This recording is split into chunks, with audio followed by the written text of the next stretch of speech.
Absolutely, and I think all of us, should take that position. It's easy to stand on the sideline and complain, not get involved, but all of us have a role that we could play. It doesn't matter how small or large it is, as long as you feel like you're making a contribution to humanity. It takes something a little more to lead with impact. I'm Lisa Nichols, author of Something Extra, and this podcast was inspired by our daughter Allie, whose additional chromosome has shaped how I see people in leadership. Each episode features conversations with inspiring leaders from around the world about what truly defines how they lead and serve others. If you enjoyed today's conversation, please consider leaving a 5-star review. It helps more people discover the show. And if you'd like to go deeper, my book, Something Extra, is available on Amazon and through other major book retailers. I'm grateful to have Andrea Jackson-Jennings on the show today. Andrea is the Managing Director of the Regional Response Team.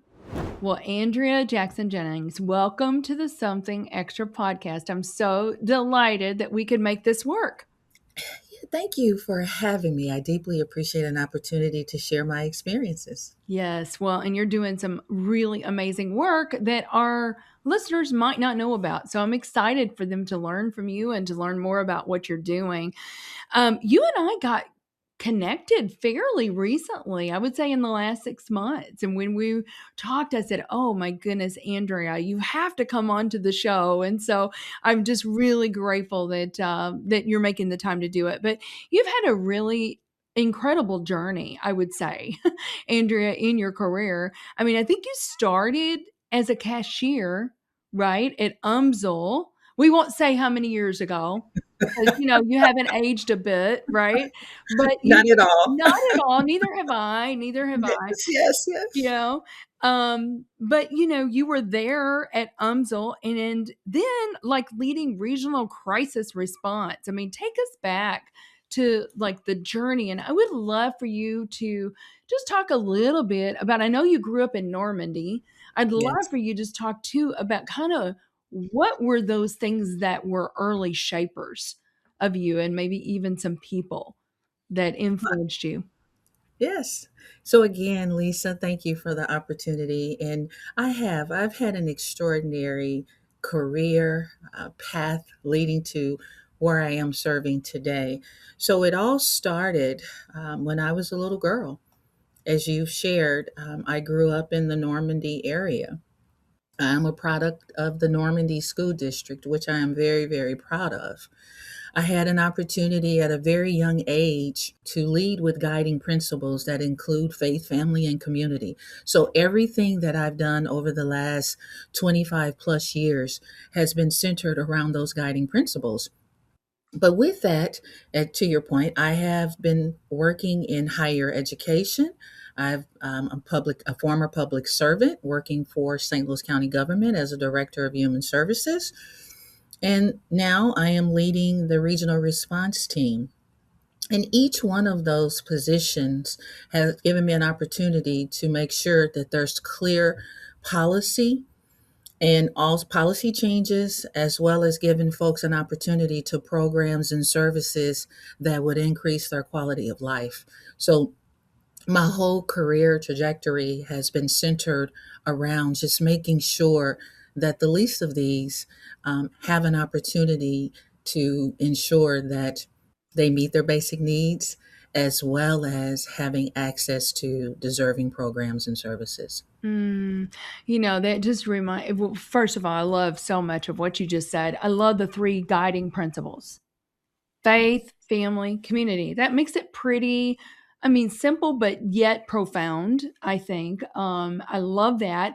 And it just reminds me, yesterday, Andrea, I was talking to a gentleman in Switzerland, and he had made the comment. He said the success, and he loves Switzerland. He's not originally from Switzerland, but he's been there most of his adult life.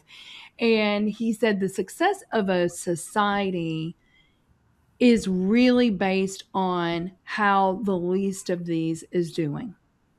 That's And I correct. thought that was so good, so I mean, just and I know that's what you've done, is you're serving the people, and so and vulnerable, Yeah, the vulnerable or the voiceless. the voice. Often enough, we're in rooms and we're in positions of influence and power.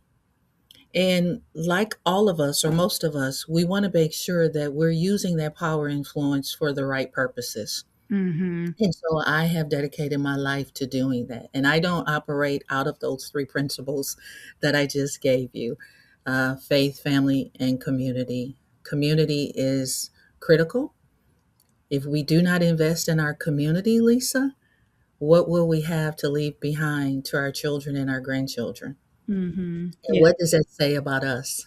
Oh, so true, so true.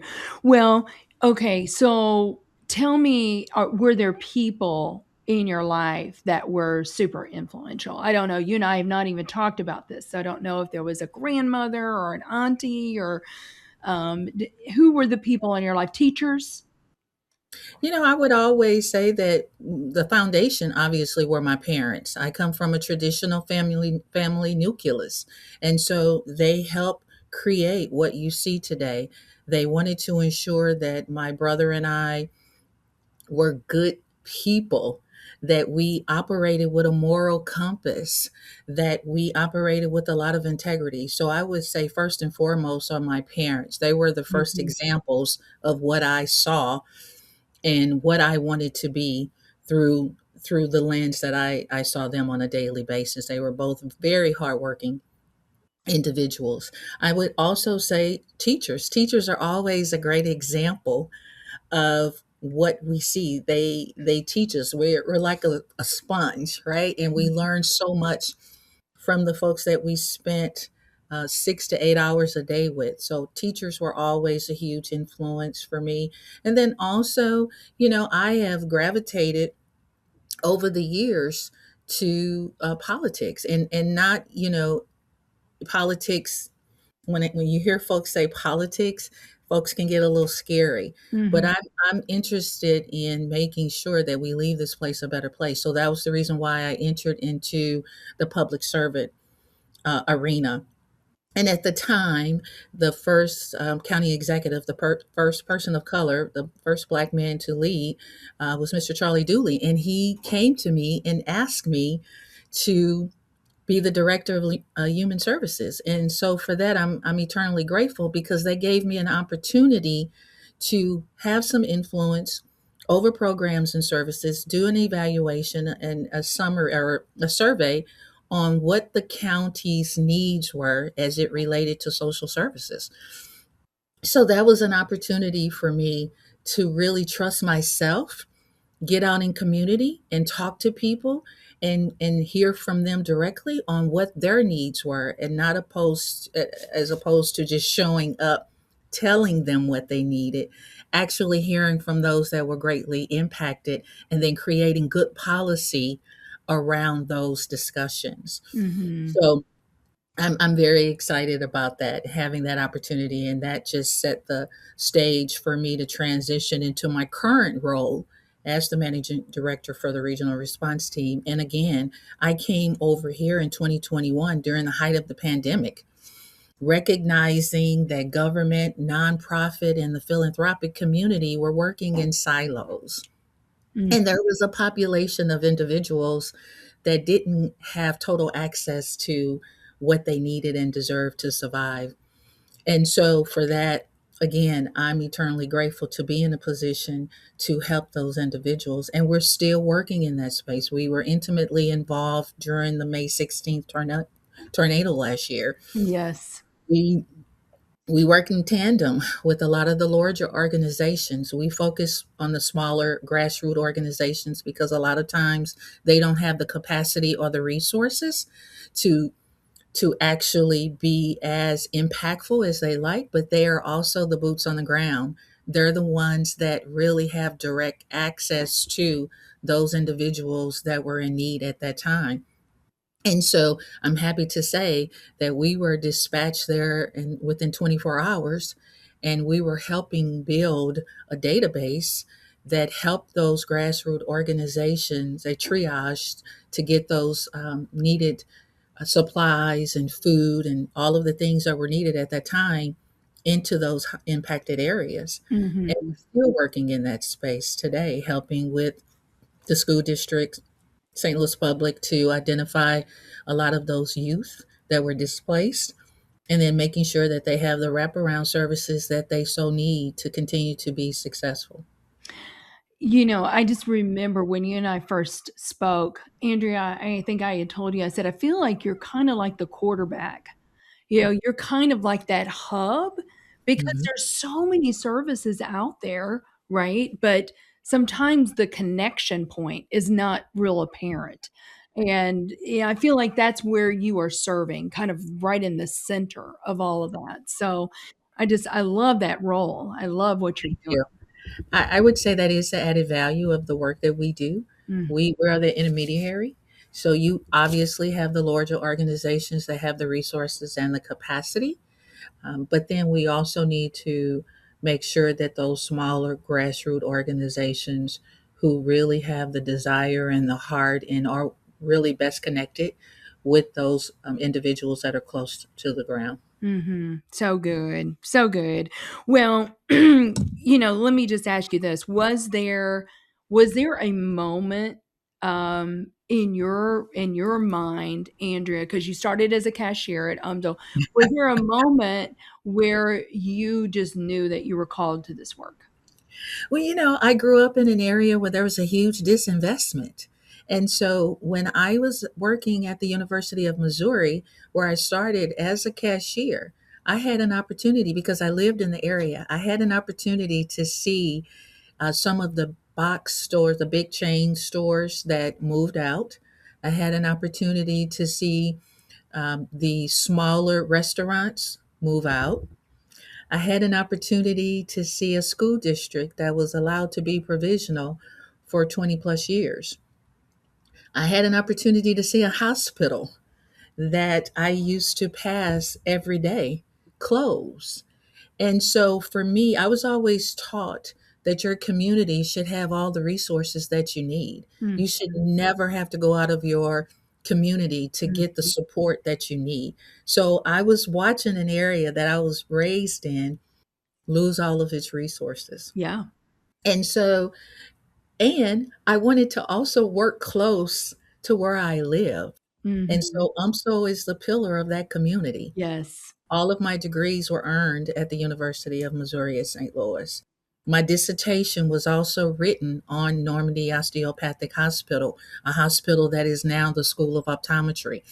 So I have a rich history of that area. I've always been invested in that area. And so I started out as a cashier just so that I could get my foot in the door, so that I could learn about the institution, the student body, the process and procedures, to see if this was something, A, if I wanted to continue my education there, and then B, to see how I could be a great ambassador for the university. And so that's where it all started for me. Yeah, I just love that. Well, I'm just thinking to myself, okay, so you're watching all of this, right? You're watching the disintegration of a hospital, you're watching all of this, and we all do that, right? We sometimes notice what's going on around us, but what I love about you, Andrea, is that you didn't just notice, you decided to take action.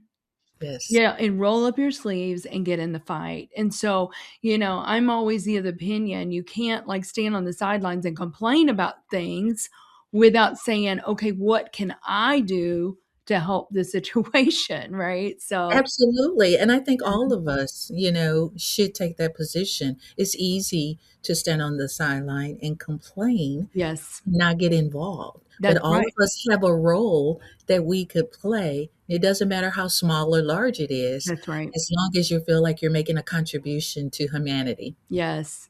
Well, and I'm going to go back to what you said at the very beginning. You said you want to leave places better than you found them.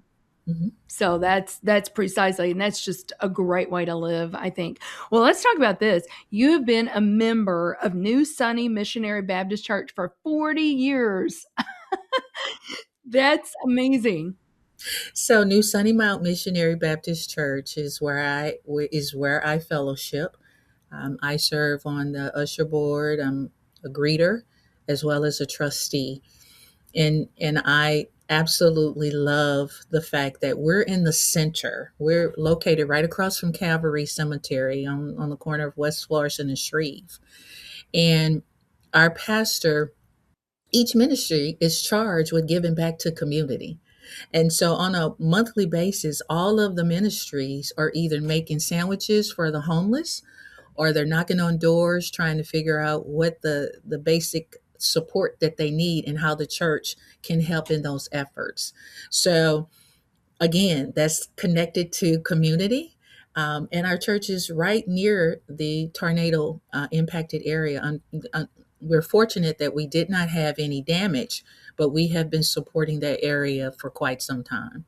So Hmm. I love the fact that everything that we do is based on our community and how we can serve and lead. And again, make sure that the folks in that area have access to necessary resources. Yeah. Well, you're doing what the church was called to do, Andrea, and that's to be the hands and feet of Jesus, Yes. right? So Amen. we are We called don't, to serve, and he served, right? So you're modeling him. So I just love that. Well, is your faith like? Let me ask you this: has your faith ever been tested in leadership? And if it has been, what did that look like? well, that's a great question, Lisa. One of the things that I often question is my leadership style. Given we work in a multi-generational work environment, and everybody's needs and expectations are different. And so what I try to lead with is being a servant leader, Mm-hmm. empowering those individuals to lead, and giving them the autonomy, but also pairing that with accountability and expectations, so that they also understand that with this work comes a lot of accountability, Yes. and all of us will be held accountable for our actions, but also giving them the tools to thrive and to feel empowered and supported throughout the process. That's such a great point. You got to have both, don't you, right? Because empowerment without accountability could be chaos. Right? And confusion. Yes. And a lot of confusion. And maybe getting things done, but not getting the right things done. So Yes. I love that. You've got the empowerment plus the accountability. And I happen to feel the accountability because oftentimes people may seem like that's encroaching, but I feel like it's loving to have that accountability piece too. So, um, And Lisa, I would add too, it has a lot to do with the approach, because oh, 100%. yes, the approach is critical as well. And again, that has a lot to do with how you can support your team by making sure that they feel supported, and that we can come to a happy medium. Leaders don't always have the answers. And we have to acknowledge that at some point and lead with humility. Amen to that. Amen to that. I always say, if you think you're the smartest person in the room, you're clearly in the wrong room. But Yes. it does. It takes humility. It takes vulnerability, I think, Andrea, to go, hey, listen, I don't really know what to do here. So I need Yes. to rely on you guys. I need to hear your voice. So that's so good. Such a great leadership lesson. Well, I've got lots more questions for you, but we need to take a really quick break, and we'll be right back with Andrea Jackson-Jennings on the Something Extra podcast. Hey there! In a challenging business climate like this, savvy leaders look to technology to find an edge. This can mean the difference between staying ahead of the curve or playing catch-up. It's time to collaborate with the highly skilled experts at Technology Partners. Our team of technologists draws upon decades of experience for your project, with each bringing a passion for solving problems and a track record of success. How can we help you overcome your biggest technology challenges? Visit technologypartners.net to book a free consultation with one of our leaders. Welcome back, everyone, to the Something Extra podcast with Andrea Jackson-Jennings. We've been learning so much from Andrea this morning. I'm so excited to learn a little bit more here. I've got more questions for her. But Andrea, during COVID, you had a $13 million budget, and almost overnight, it went to $39 million. What did that season teach you about leadership?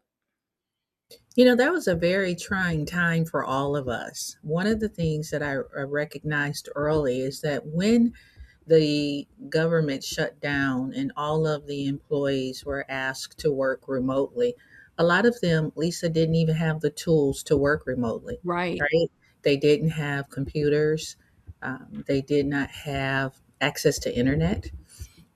And so here are government employees who are helping folks every day, needed help themselves. So we learned early from that we need to make sure that folks have the tools that they need to be successful, whether that's working in the office or outside of the office. In addition to that, there were a lot of federal dollars that were coming in to make sure that each sector needed had access to the resources. Yeah. And so that's the reason why my budget increased swiftly. Mm-hmm. Had all of these mandates that were coming in, and folks weren't able to leave their homes. So we had to make sure that they had access to food, that they had access to medical supplies, that those that were disabled had delivery companies that could drop off whatever their needed supplies were.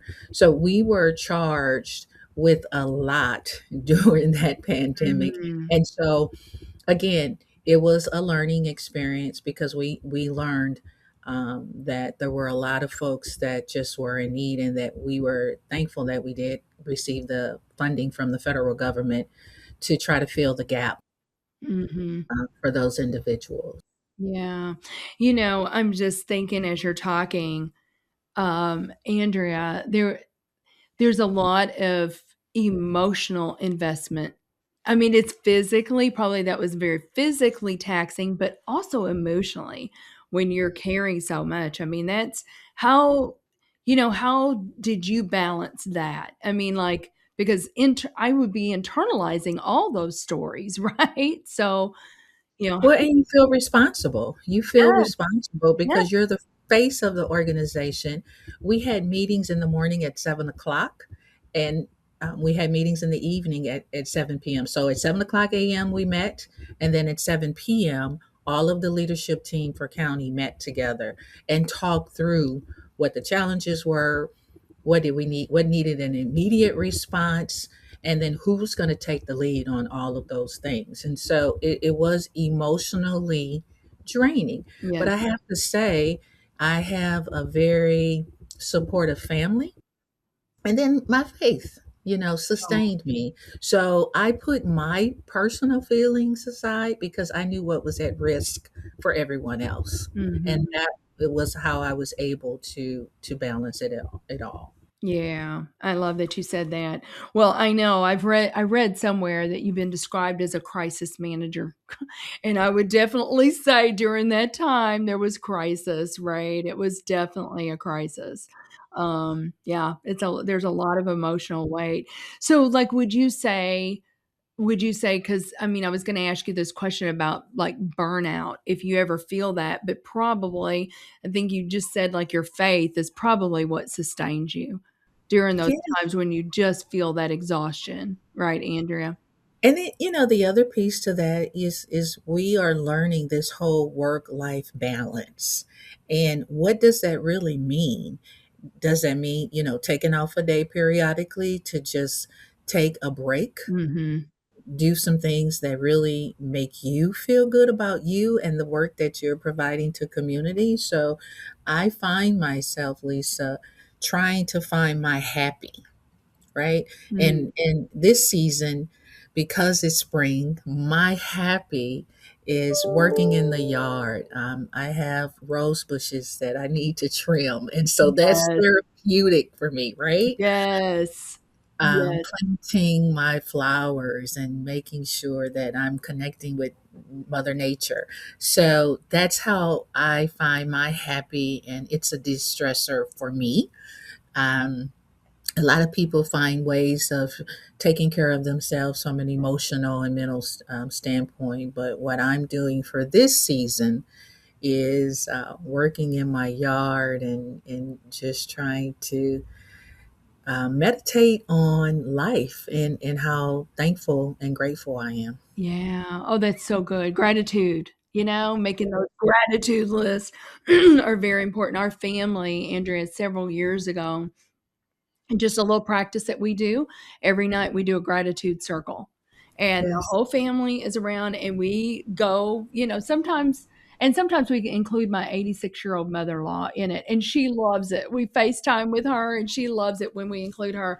But yes. either we're going from youngest to oldest or oldest to youngest, and everybody goes around and really is very thoughtful, intentional about what they're grateful for, because when you list all those things, it's hard to be disgruntled when you I focus on agree. the good things. And I think as a human being, we're human. So Yes, quite naturally, we're going to have brief moments where we can absolutely. get frustrated. But for the most part, I don't stay there Yeah, because I have so much to be thankful and grateful for. yeah, that's so good. That's so good. Yeah, and the other thing that I've had to learn too, because I kind of grew up in a kind of a performance, productivity, type environment, and that's something I've had to learn, that rest is sacred too. Rest really, is the only way you can restore. So I love that you said, maybe just get out in the yard and not necessarily work harder, but just find that thing that brings you joy and happiness. Because then how are you going to show up for other people? And that's it. Right. If you haven't taken care of yourself, self-care, right? Yes. If you haven't done that, then how do you provide the support that others need and rely on a daily basis? Yeah. So good. So good. Well, let's talk about this a little bit, because what you're doing now, there's a lot of collaboration, nonprofits, government, philanthropy. I mean, you guys are not doing, again, I kind of look at you as the glue. I kind of look at you as the hub, of everything. But, how have you seen, or how have you guys made that work? Because sometimes you see organizations that, um, how do I want to describe, very territorial, and it's hard for them to collaborate. I mean, are there things that you have done and brought to bear that really makes that collaboration easier? I think, from a collaborative standpoint, trust is important. One of the things that I really focus on is creating trust and relationships. Sometimes in this work, it can be very transactional. Mm, good point. It could be very, very transactional. Folks are multitasking. They're just trying to check the box and get all these things done. But if we take the time to establish relationships that create trust, then that makes the collaboration more meaningful and lasting, Hmm. is what I've experienced. Yeah. So tell me the secret sauce to building a relationship that is relational instead of transactional. Well, I think what we have to start off is just meeting to get to know Yeah. each other and not just meeting to take care of business. Can we meet to have a cup of coffee? A lot of times I meet quarterly with folks just to say, hey, just to do a check in. Yes. How are you? Is there anything going on? Is there any support that we can give you? Often enough, folks think you want to meet with them just so that you can get something from their organization or looking for a check to be written, and it's not often about that. It's about just setting some time to get to know you, your organization, your work, to see how we align and to see how we could be partners, and not short-term partners but long-term partners. That is so good. That's so good, Andrea, and that goes across, you know, Sectors, regions. every sector. Yes, Right, yes, for sure. yes, Yeah, I because love need has no boundaries, Lisa. yes. Need has no boundaries. That's so good. That is so good. Um, yeah, we kinda talked about this. You said that you wanna be a voice for the voiceless. I read that somewhere. Yes. Um, yeah, I mean, what does that responsibility really feel like? Andrea? It feels, it can be heavy Mm-hmm. because a lot of time the folks that are in need, Lisa, aren't in the rooms making the decisions. And I would say that you have to get out in community and talk to the folks that are impacted. I remember some years ago in North County where we were wanting to open up a youth center. The demographics were changing. The community it was getting to be an older community, and a lot of folks were moving out. And so we decided to just talk to the community to find out what the issues were. It was the generation, the younger generation against the older generation. The older Yeah. generation felt like, all the things, right? Yes. And so the answer was for us to create a youth center so that the youth could come hang out. We had instructors there to help them with their homework. We had snacks there, so in case they needed, if they were a little hungry, to hold them over until their parents got home from work. We also, if we had some youth that had some challenge with education, we had instructors there to help them Mm-hmm. with obtaining their GED at the time it was called. So we felt that this is what that community needed at the time. We didn't just walk in and say, "This is what we're going to do." Right. Deal with it. Right. Right. We Listen. surveyed those You individuals. listened. Mm-hmm. Yes, we listen, and that's critical, Lisa. It is. It is. That is so awesome. Is that youth center still in operation today? It is. It's in Spanish Lake. It's called Youth on the Rise. Yeah. Love that. I love that so much. Yes.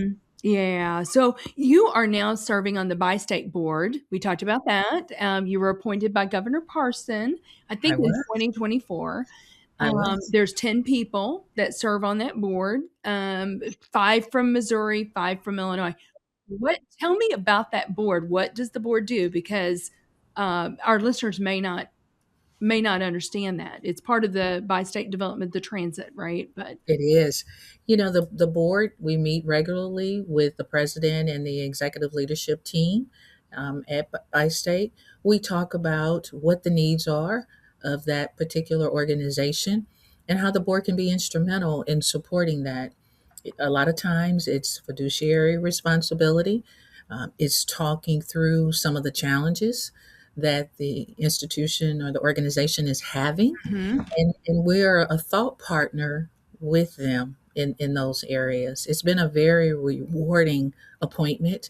I have a lot of respect for that organization. They have a tough job. They're trying to make sure that they have a functioning transit system, that the team have the resources that they need in order to get folks to their places of employment on a daily basis. So yeah, it's been quite rewarding. I've learned a lot, and I respect those folks over at Bi State. Oh, well, that is so awesome. Well, I'm glad that you're there. I'm glad you're there, Andrea. I'm glad to Um, be. um, what's your term? Is it a 4-year term or a 2-year Yeah, term? What is it your term? is. Yeah. It is. It Okay. is. And so, um, yeah, I hope to continue to serve. Yeah, that's awesome. Well, I'm glad that you're there. Well, speaking about learning a lot, you are a lifelong learner. You're a lifelong learner. I mean, you've got a bachelor's degree in general studies, master's degree in education, and a doctor of education, right? And all Yes. from Yes. UMSL. You talked about that before. What was Yes. that like getting your doctorate? It was during the pandemic too. Well, we finished up being face to face, but for almost 4 years, that was a very stressful time, working full time, and as well as taking 9 hours, which is a lot at the graduate level. Mhm. That particular cohort, it was very interesting to learn from other individuals, but it was a very stressful time trying to manage the county Department of Human Services while also being in a doctoral program.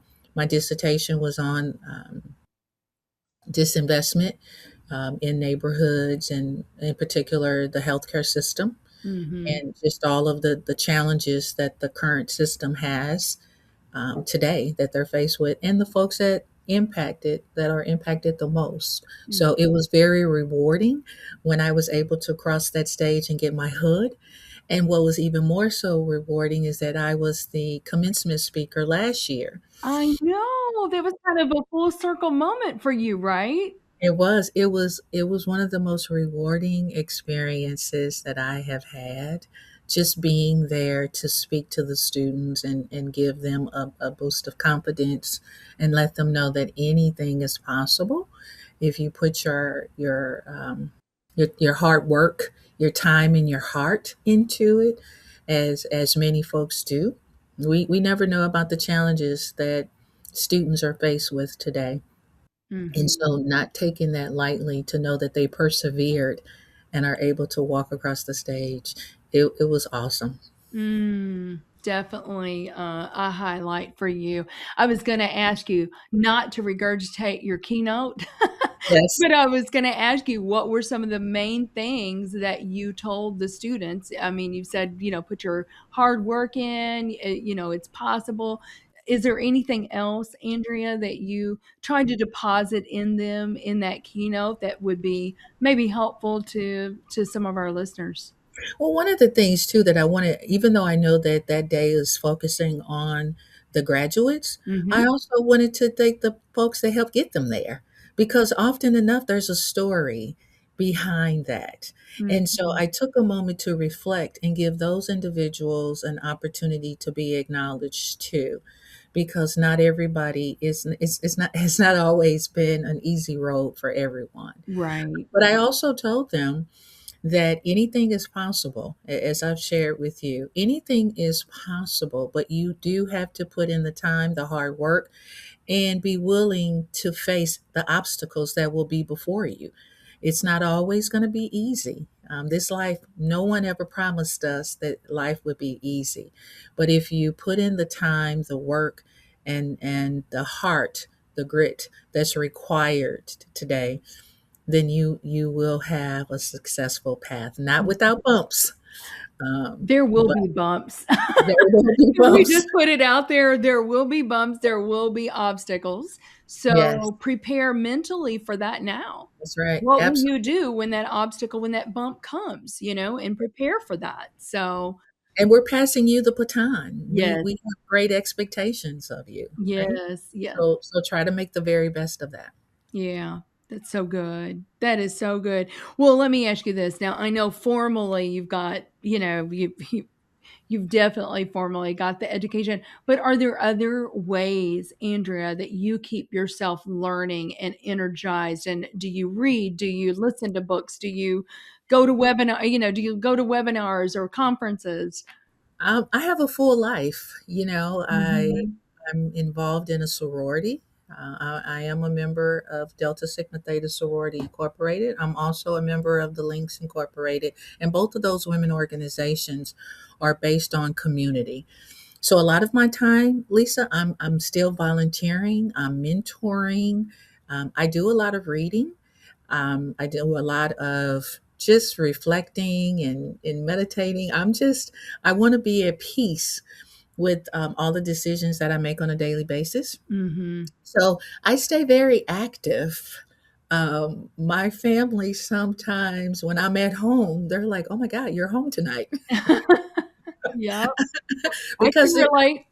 there's so much to do. I mean, Yes, there's too many things to do, for me actually, and yes. so I I I have to sometimes just say, you know what, I'm going to go home and hang out with my family tonight. Mhm, But mhm. yes, I do read. I do get a chance to get a good movie night in Yeah, sometimes. have you watched anything recently that really, spoke to you? I did watch the doc on Michelle Obama. That was great. Was that good? Okay. Yeah, it Good, was it was really, really good to just good. hear her perspective on raising her children, Mhm. in the White House, and how she wanted them to remain normal children as best they could be Right. given the set of circumstances, and just how hard she worked to accomplish the things that she did. Yeah, so I think that was probably the last that I Thing that saw, you just watched. outside of Yeah. watching the normal stuff. Sure, sure, sure, sure. Well, very good. Well, okay, so this is called Something Extra. And the question that I ask every leader is, what do you believe is something extra every leader needs? But Andrea, before I ask that question, what do you believe God has given you? Do you have something extras? What do you believe is unique to Andrea? Oh my gosh, Lisa, that's a great question. I think the spirit of giving Mm, and just the spirit of patience and resiliency, um, and just the compassion and empathy that is needed today. I operate with a lot of compassion, a lot of empathy. I really try to make sure that I'm looking at things from as many lenses as possible so that I am not biased. I'm mhm, trying to really make sure that we're giving it our best shot and that we're giving everyone the opportunity to have access to all the deserving programs and services that they need. So I think compassion, empathy, mhm. just and grace. You know, Oh, that's a I good think one. yeah, grace is important too. Grace is important. It's a important thing for us to be able to offer grace to other people and also ourselves. Yes. Sometimes we're not graceful enough with ourselves. Well, are those the things that you would say that every leader needs, or is there something different that you would say to that question, Andrea? One of the things that I really